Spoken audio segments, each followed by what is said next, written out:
So here we have the Mini Convertible on a 17 plate. I'm going to start off by showing you around the outside of the car, and then we'll hop in and run through some controls on the inside of it from there. From the outside, you can see it's a two-door car with those black alloy wheels. We're going to start off inside its boot area. As we approach the back of the car, you can see we have reversing sensors. Given the nature of the vehicle, plenty of boot space as well. Okay, so we're just going to work our way back around to the front of the car, and then we'll hop in. And as I mentioned, we'll run through some controls from there. Now that we've done a full circle of it, you can see it's in excellent condition the whole way. Just briefly before we climb in, I think it's well worth seeing the interior from this exterior point of view. There's plenty to run through on the dashboard, so let's hop in and we'll do that right now.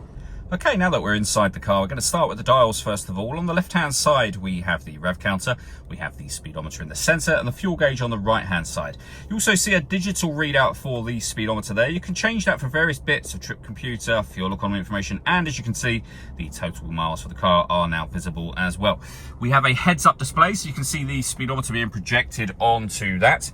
And then if we back out to the steering wheel, cruise control and speed limiter, stereo and phone controls, and into the center, the main screen itself, which as you can see, has a full color reversing camera amongst all of the other options, including your AM, FM and DAB radio on here.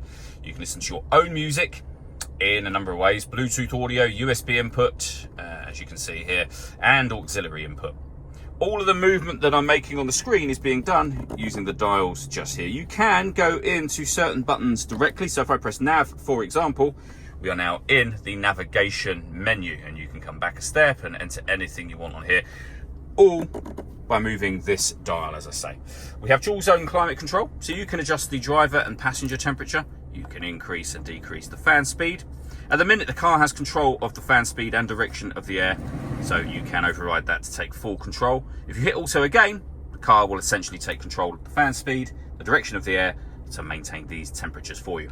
We have a heated driver's seat and a heated passenger seat, both with 3 separate heat settings on each. You can start and stop your engine from here, turn off your traction control. You can close down the heads-up display if you would rather. This turns off the stop and start. This car is designed to cut out when it's stationary in traffic, which in turn will save you fuel. That system is off when that light shows, and you can turn your parking sensors on and off. We have a 12-volt charging socket, auxiliary and USB inputs, the gear lever for the fully automatic gearbox. You can then change the setup of the car from here, so you're able to put the vehicle into sport, mid and green modes as well. So the last thing I wanted to show you working, of course, is the roof. So the first pull on the button, which is up by the rear view mirror, will open this front section, so it gives you kind of a sunroof area really. Press the button again, and the next thing that will happen is the roof will fold down. It's very quick, as you can see, and that is the roof done. All that leaves me to say is thank you for taking the time to watch this video. If you'd like to come and see the car for yourself and have a test drive, please feel free to give us a call here at Glenbourne's. We'd love to hear from you.